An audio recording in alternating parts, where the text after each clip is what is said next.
Olá pessoas, esse é o Direito de Verdade, eu sou o Gessé Sangalha, vereador aqui de Porto Alegre, e vou falar para vocês hoje dos presidenciáveis em 2026, que está em aberto a eleição aí, o Lula com certeza não vai conseguir levar, e tem muitos nomes da direita tentando ocupar esse espaço, e a maioria deles só vão ter chance se o Bolsonaro apoiar. Então eu quero fazer para vocês aqui, assim como eu fiz ontem, um vídeo falando sobre os potenciais candidatos a governador no estado do Rio Grande do Sul.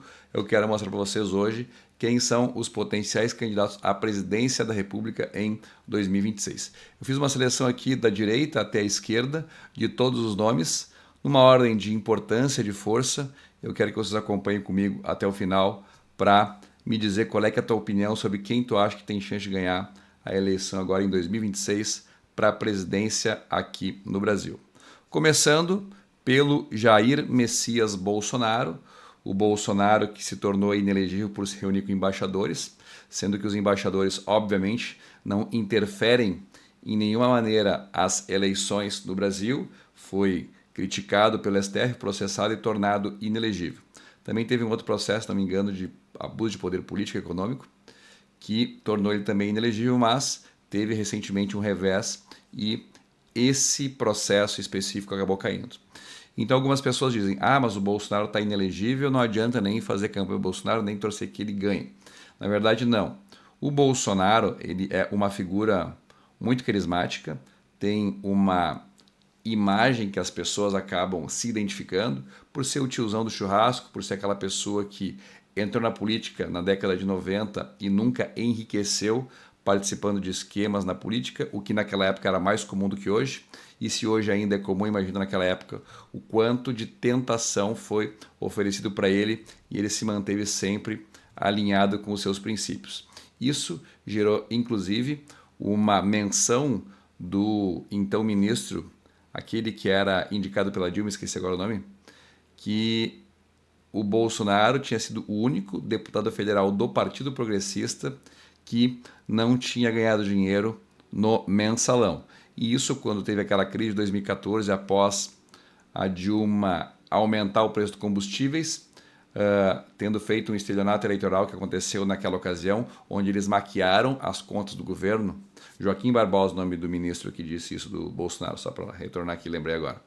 Depois que a Dilma fez aquela maquiagem e no dia seguinte a eleição aumentou o preço da gasolina, o povo brasileiro achava que o substituto potencial no futuro para a Dilma seria o Aécio Neves. E na verdade seria o Jair Messias Bolsonaro, que após aquela cena, tendo sido deputado federal desde 2000, desde 92, 94, algo tipo assim, até 2014, decidiu concorrer à presidência da República quando poucas pessoas sabiam quem era ele.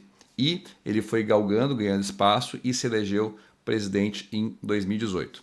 Durante o governo Bolsonaro, a gente sabe o quanto que ele sofreu de perseguição por parte da mídia, do estabelecimento político, e quando veio a pandemia, Dória, Witzel, enfim, Caiado, Moro, esse pessoal todo aí da isentosfera acabou se juntando para tentar derrubar o Jair Messias Bolsonaro, e ele tomou todas as decisões corretas na pandemia, por mais que a imprensa e a esquerda tente falar que ele causou mais mortes do que necessário, entre aspas, por conta das medidas. Se as medidas que o Jair Bolsonaro tinha dito na pandemia tivessem sido adotadas, como isolamento vertical, aquela questão do tratamento precoce, que se tu achava que era ruim para ti, tu não precisava tomar, mas proibiram, e hoje está surgindo sim alguns estudos demonstrando que, talvez no teu caso não fosse fazer diferença, mas num grande número de pessoas tomando aquela profilaxia para tentar evitar a contaminação,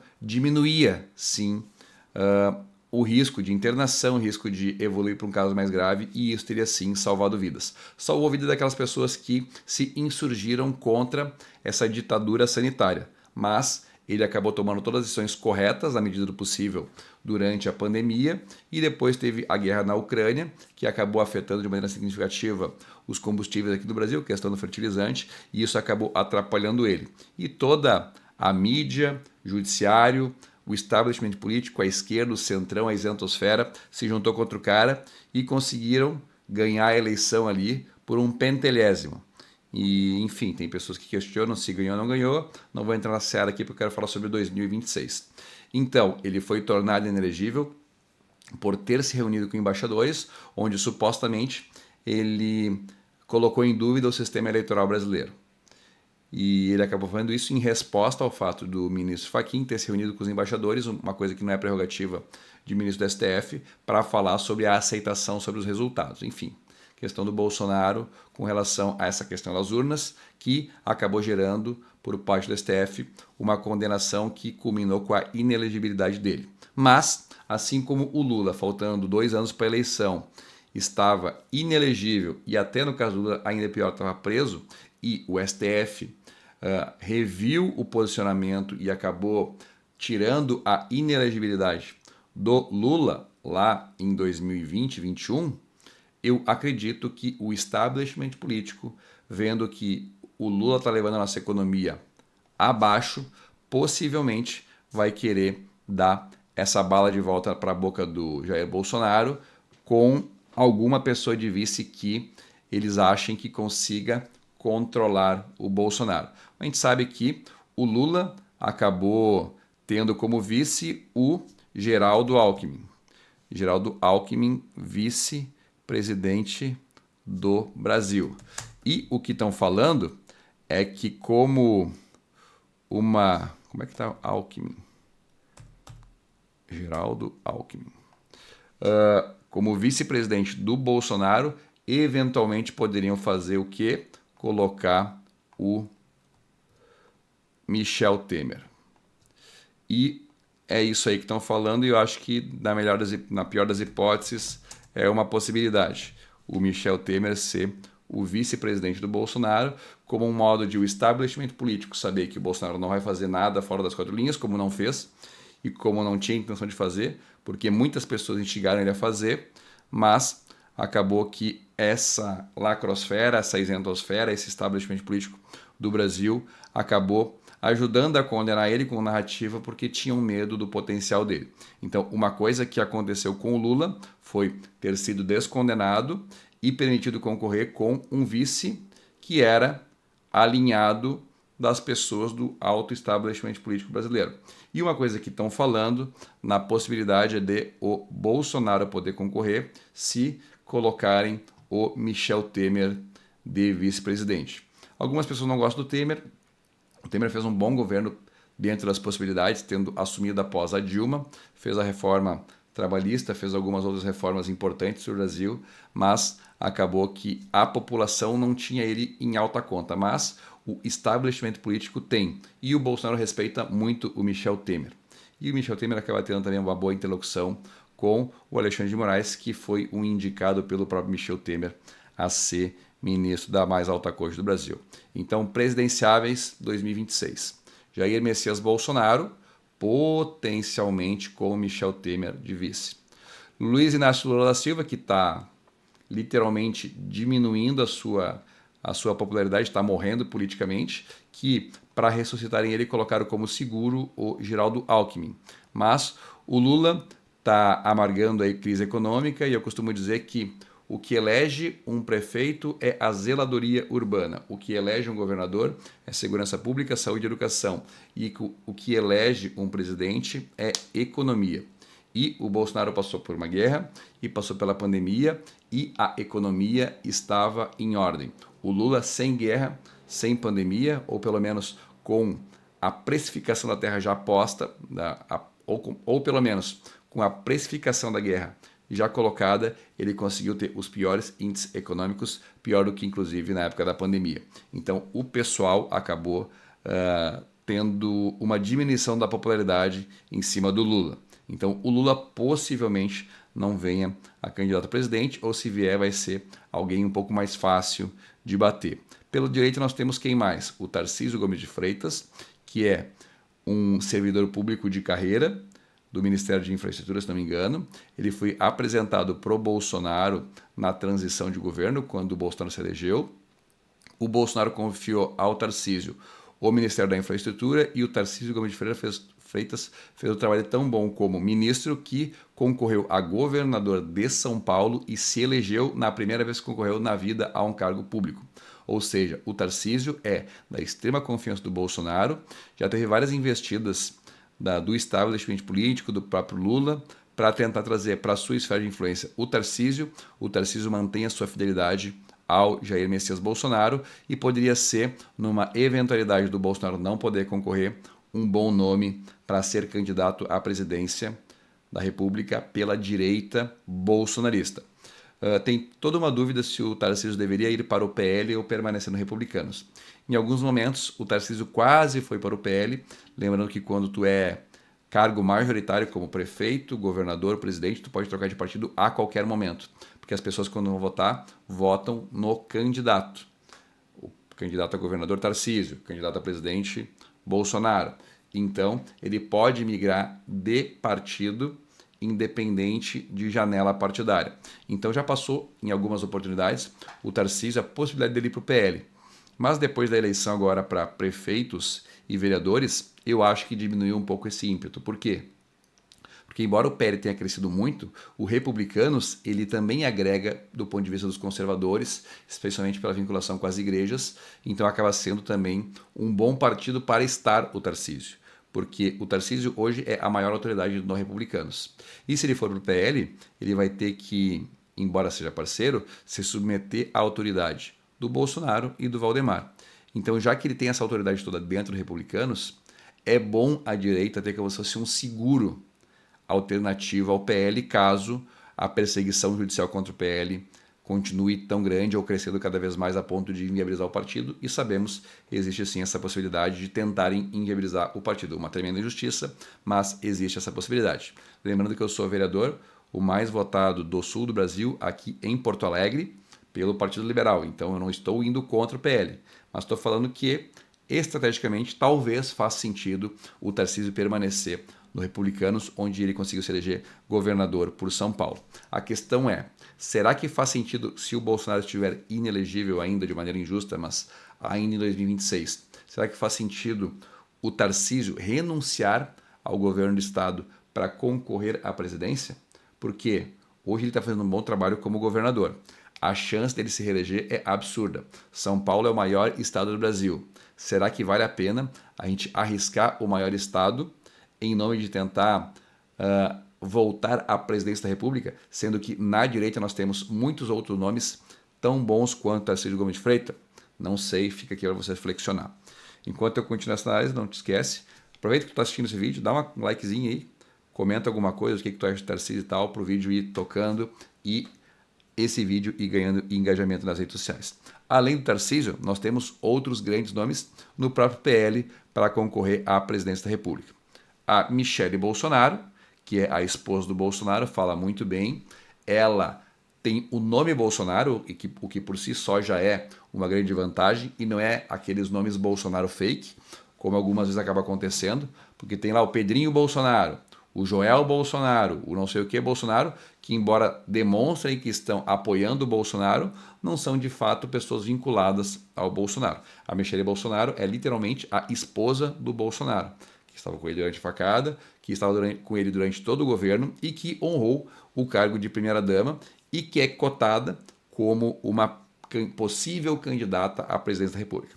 Eu vejo na Michele, como problema para ela concorrer, o próprio Bolsonaro, que teria receio de o desgaste da presidência da República ser muito pesado para que ela pudesse enfrentar. Então, hoje, a intenção do Bolsonaro com a Michele Bolsonaro seria que ela pudesse concorrer a senadora pelo Distrito Federal ou por Goiás. Acho que Distrito Federal, que é a terra natal dela, ela inclusive trabalhou muitos anos como assessora lá em Brasília de alguns deputados e também, antes de casar com o Bolsonaro, acabou trabalhando, se não me engano, com o próprio Bolsonaro. Então, Michele Bolsonaro, para mim, é um excelente nome. Ajuda muito porque retira toda aquela questão do machismo que tenta acusar o Bolsonaro, a questão de imagem contra gays, que ela é amigo do Agostinho, que é um cara que é um gay assumido, que é o melhor amigo dela, eles têm inclusive empresa juntos. Ela tem um trabalho muito legal, social, com pessoas que são surdas, desculpa que eu não sei o nome correto para se especificar, para as pessoas que têm deficiência auditiva, e também faz um trabalho social muito legal nas igrejas. Então, na minha opinião, a Michele Bolsonaro, após o Bolsonaro, seria o melhor nome, melhor mesmo do que o Tarcísio Gomes de Freitas, porque o Tarcísio, embora seja muito bom, ele teria que abandonar o governo do estado de São Paulo e correr o risco de entregar São Paulo para algum aventureiro. Então, eu acho que seria uma alternativa possível, talvez tecnicamente a melhor, mas o que a gente estaria abrindo mão para fazer o Tarcísio presidente, eu acho que seria muita coisa. A direita não pode deixar que São Paulo caia nas mãos da esquerda ou de algum aventureiro. Então, por isso que eu vejo a Michelle Bolsonaro com bons olhos. Além da Michelle Bolsonaro, eu vejo o Eduardo Bolsonaro, que foi deputado federal mais votado em 2018, foi um dos mais votados em 2022, porque ele não fez muita campanha para poder permitir que outros deputados federais do PL pudessem ascender, porque quando tu concentra demais voto num candidato e os outros não atingem os índices mínimos para conseguir ocupar a vaga, essa vaga é desperdiçada para outros partidos. Então, ele tem um bom nome, hoje é um pré-candidato a senador por São Paulo, mas eu não duvido que o Eduardo Bolsonaro possa vir numa estratégia de substituição ao Jair Bolsonaro, caso o Tarcísio concorra a governador e a Michelle prefira vir a senadora. Então, o Eduardo Bolsonaro eu vejo como sendo dos filhos Bolsonaro aquele mais capaz, mais alinhado, mais adequado para concorrer à presidência no lugar do Bolsonaro, caso se mantenha essa inelegibilidade absurda imposta pelo STF ao Jair Bolsonaro. Tá? Da direita nós temos mais algumas pessoas. O Romeu Zema, que é o governador reeleito de Minas Gerais, ele é do Partido Novo, sempre teve simpatia pelo Bolsonaro, nunca foi contra diretamente o Bolsonaro. Na campanha dele, em 2018, quando concorreu a governador lá em Minas, ele até sofreu alguma retaliação do Partido Novo, porque quando perguntaram para ele em quem ele votaria no segundo turno, caso o João Amoedo, se não me engano, não fosse para o segundo turno, ele falou Bolsonaro, e isso aí foi um absurdo no Partido Novo. O Partido Novo tem umas idiotices assim, e acabou que o Romeu Zema acabou sofrendo um pouco de retaliação por conta disso. Durante o governo, o Zema nunca lutou contra o Bolsonaro, mesmo na pandemia, quando todo estabelecimento político fazia isso. Então, o Romeu Zema é um cara alinhado, é o típico mineiro come quieto, que faz o seu trabalho de maneira digna, mas não faz estradalhaço. Ele é um baita nome. Na minha opinião, ele seria um excelente vice-presidente. Imagina uma chapa, Michelle Bolsonaro de cabeça, Romeu Zema de vice, ou Tarcísio Gomes de Freitas de presidência, Romeu Zema de vice. Seria uma baita chapa. Ou Eduardo Bolsonaro de presidência, Romeu Zema de vice. E daí o pessoal do Novo, que é meu amigo, fala: ah, mas é um absurdo colocar o Zema de vice da Michelle, que nunca foi nada. Cara, em política, infelizmente, o que importa para se eleger são votos. Ele pode ser um cara extremamente técnico e capaz, mas se não tiver voto para se eleger, não adiantou ter um quadro bonito dizendo dos títulos que ele tinha, se não conseguir ganhar no voto. E hoje, a Michelle Bolsonaro, por carregar o nome Bolsonaro, por ter todo o trabalho social, ter sido primeira-dama, ter uma grande visibilidade, todo o trabalho social que ela fez, hoje eu vejo que ela tem mais potencial eleitoral do que o Romeu Zema. Mas eu, particularmente, gosto do Zema, só acho que ele até pode ser um bom nome, mas na frente do Zema nós temos o Tarcísio, a Michelle, o Eduardo e daí que chega o Romeu Zema. Além do Zema nós temos o Ronaldo Caiado, que ele é um cara de direita, ele concorreu à presidência lá em 88, 89, foi deputado federal, foi senador, foi governador agora de Goiás reeleito. Ele, durante a pandemia, meio que fez parte daquele grupo de pessoas que tentou derrubar o Bolsonaro. Foi ele que indicou aquele ministro da Saúde lá, que tentou derrubar o Bolsonaro, e ele tem algumas questões contraditórias. Ele é hoje do União Brasil. Mas se não vier Zema, não vier Eduardo Bolsonaro, não vier Michelle, não vier Tarcísio, não vier Bolsonaro, eu vejo que ele acaba sendo uma pessoa ok, entendeu? Para concorrer à presidência, e hoje ele está vinculado ao União Brasil. Um outro cara que também é possivelmente um presidenciável é o Ratinho Júnior, que é o governador do Paraná, reeleito, é apoiador do Bolsonaro, mas provavelmente ele vai renunciar no meio do mandato, agora faltando 6 meses para a eleição, para concorrer a senador pelo estado do Paraná. Poderia ser também um bom nome a vice do Tarcísio, da Michelle, do Eduardo, do Zema, pode ser, né? em conjunturas, a gente acaba nunca sabendo. Então o Ratinho Júnior acaba sendo um cara também possível de concorrer à presidência, embora eu acho que para a presidência ele não tenha tanta visibilidade, porque ele é mais conhecido somente lá no Paraná, mas seria um baita nome para ser vice-presidente. Tá? O Eduardo Leite, tem minhas reservas com ele, vocês sabem, sou aqui do Rio Grande do Sul. Nós gaúchos não gostamos do trabalho do Eduardo Leite, ele só se elegeu governador na reeleição aqui por uma conjuntura muito conjuntural específica, porque ele tinha uma alta rejeição por conta da pandemia, por conta desse socialismo fabiano que ele faz como presidente, como governador do PSDB. Mas, como foi para o segundo turno das eleições de 2022 aqui no Rio Grande do Sul, o Onyx Lorenzoni e o Eduardo Leite, o PT e toda a esquerda apoiou em peso o Eduardo Leite e acabou dando pro Eduardo Leite no segundo turno a eleição. Então, eu não acho que ele seja um cara que tenha grande potencial, ele é como se fosse aquela água de salsicha sem muito gosto, mas eu acho que ele teria um grande potencial justamente por ser homossexual, por ser do PSDB, entre aspas, ser daquele centrão mais ponderado, muito entre aspas, eu acho que ele teria grande potencial de ser um vice-presidente. Tá? Presidência, eu acho que não tem potencial. Ele encanta menos do que o Ratinho, encanta menos do que o Caiado, encanta menos do que o Zema, mas o pessoal que não conhece pode ser que acabe comprando. Tá? Além disso, nós temos o aventureiro Pablo Marçal. Pablo Marçal, ele é do centrão, embora ele se venda como um outsider. E nós vimos que ele, durante a eleição para prefeito de São Paulo, acabou fazendo algumas coisas que tipicamente são de pessoas que acabaram o conteúdo. Imagina que tu tem uma palestra para dar de 5 horas. E daí quando chegou na terceira hora, acabou o que tinha para falar e tu começa a fazer estardalhaço, fazer berro, fazer grito, porque acabou o conteúdo. Mais ou menos foi o que eu senti do Pablo Marçal nessa candidatura a prefeito de São Paulo.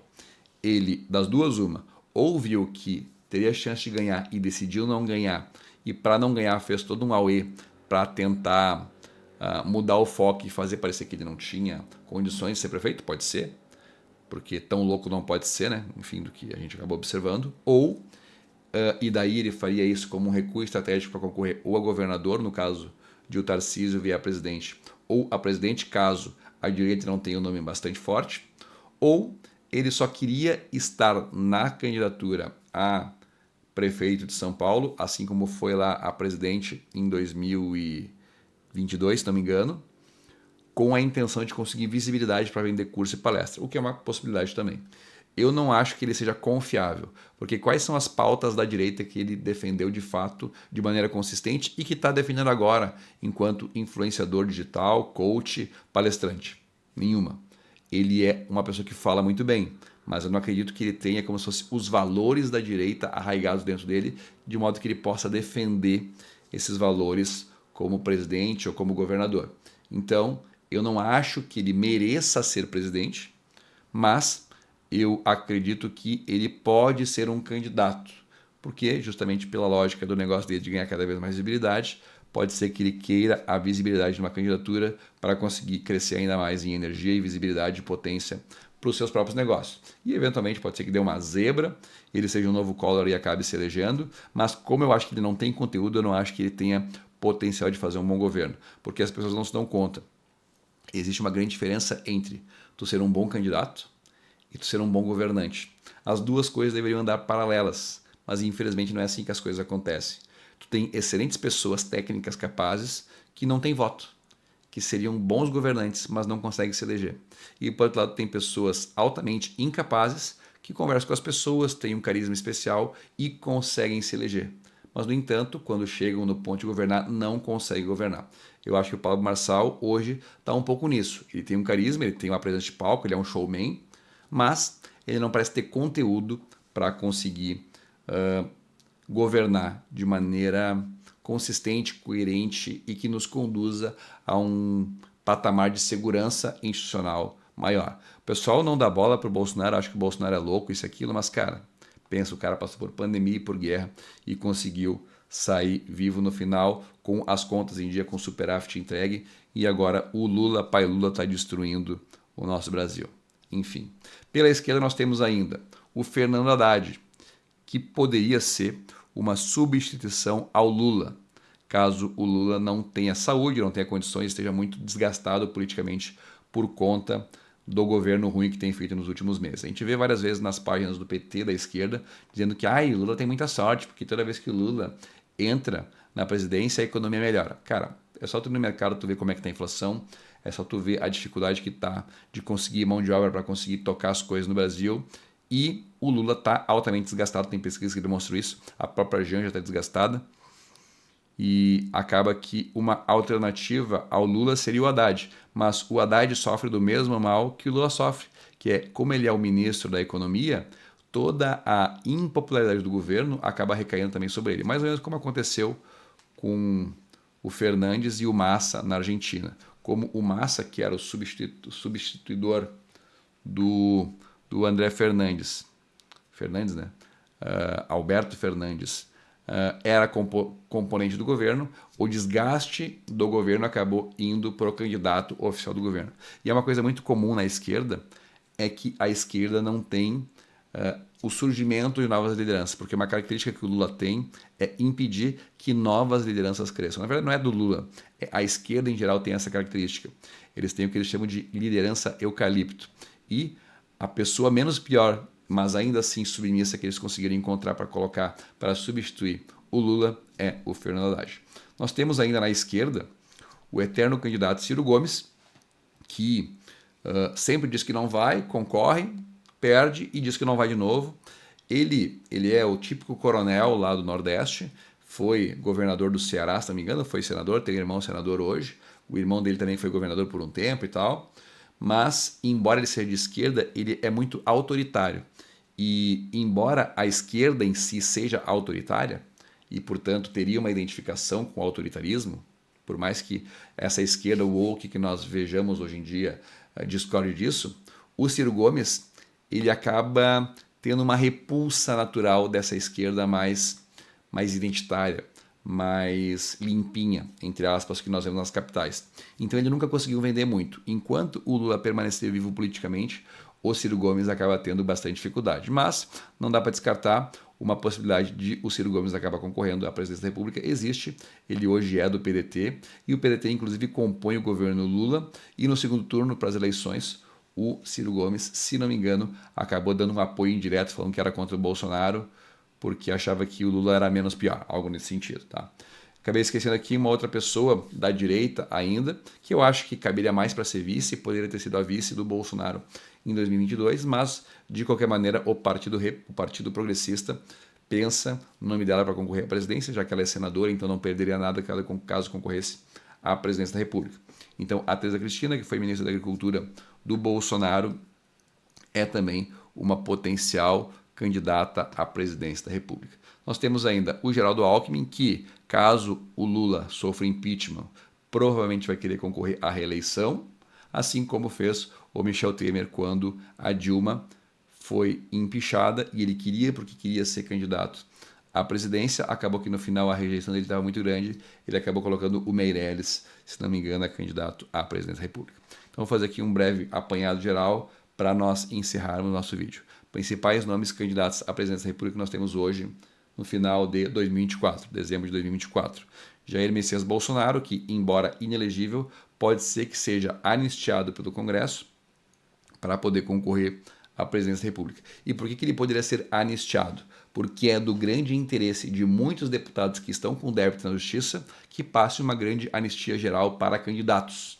Então isso poderia meio que no embalo, que já que o Lula está degringolando, poderia salvar a economia, poderia salvar o Bolsonaro, mas também salvaria muitos deputados, muitos senadores que estão enrolados com a Justiça, e poderia se fazer uma PEC ampla, geral e restrita contra inelegibilidades em geral, o que beneficiaria todos os deputados e senadores e também o Bolsonaro. Outra pessoa que é possível candidato em 2026 é o Lula, que embora tenha uma grande rejeição, eu também acho que ele teria interesse que o Bolsonaro pudesse concorrer à presidência, porque a rejeição do Bolsonaro, promovida pelos meios de comunicação tradicional, não passaria de maneira automática para Michele, não passaria de maneira automática para o Tarcísio. Então, até para a esquerda ultra-radical, o Bolsonaro ser candidato a presidente pode ser melhor. Então, o outro candidato é o Lula. O terceiro candidato pela esquerda, que poderia ficar em substituição ao Lula, seria o Fernando Haddad. Outra pessoa que poderia vir pela esquerda à presidência, embora eu veja que tenha baixa capilaridade, baixa chance, mas se o Lula tiver moribundo político, pode ser uma alternativa, é o Ciro Gomes. Pela direita nós temos Tarcísio Gomes de Freitas, baita candidato, mas acho que é um desperdício para São Paulo. Michele Bolsonaro, que tem plena confiança do Bolsonaro, eu acho que levaria, mas o Bolsonaro tem medo de ela não aguentar a pressão de ser candidata. O Eduardo Bolsonaro, que eu acho que é o principal plano do PL, ninguém me falou isso, mas eu vejo que o principal nome que o PL teria em substituição ao Jair Bolsonaro, que não fosse Michele, na minha opinião, é o Eduardo Bolsonaro. O Ronaldo Caiado, que vai concorrer independente do Bolsonaro apoiar ou não, até porque ele tem um partido próprio no Brasil, então seria uma possibilidade dele concorrer sem precisar pedir a bênção do Bolsonaro. Se tivesse, para ele seria melhor, mas de qualquer maneira ele não precisa. Tereza Cristina, que eu acho que tem mais condições de ser vice, mas de qualquer maneira é uma boa candidata, tem o Partido Progressista, que é um partido forte. Romeu Zema, que eu acho que deveria ser vice, mas que de qualquer maneira fez um bom trabalho em Minas e poderia ser lembrado. Ratinho Júnior, que eu acho que vem a senador, mas fez um bom trabalho no Paraná e provavelmente vai vir a senador, mas poderia vir a vice com tranquilidade. O projeto Pessoal de Poder, do Eduardo Leite, eu não gosto dele, acho que não deveria vir à presidência, mas de qualquer maneira o PSD está cantando ele. Então não dá para duvidar que o PSD e o Kassab têm um projeto pessoal de poder estendido para apoiar o Eduardo Leite. Pablo Marçal, acho que não vai vir, mas se vier, vai calcular muito bem se o Tarcísio virá a presidente, então ele provavelmente viria a governador, ou se o Tarcísio não vai a presidente, então ele poderia vir a presidência com apoio do partido dele, que eu não sei qual é que é hoje, para tentar ganhar no mínimo visibilidade e eventualmente conseguir ganhar a eleição. Além disso, Geraldo Alckmin, que se tiver impeachment ou romperem poderia vir, porque hoje é o vice-presidente, e o Michel Temer poderia ser um bom candidato a vice de algum desses nomes aí que são tradicionais da política. O que tu achou dessa breve análise? Desculpa ter me repetido um pouco. De qualquer maneira, se tu achou interessante, por favor, não te esquece de copiar o link, colocar naquele grupo que tu sabe que vai ter pessoas que vão se interessar. Curte, comenta, compartilha e não te esquece de me seguir aqui nas redes sociais. Eu sou o Gessé Sangalli, Direito de Verdade, vereador aqui de Porto Alegre e, quem sabe, muito em breve ter o deputado federal pelo Rio Grande do Sul. Valeu, tamo junto.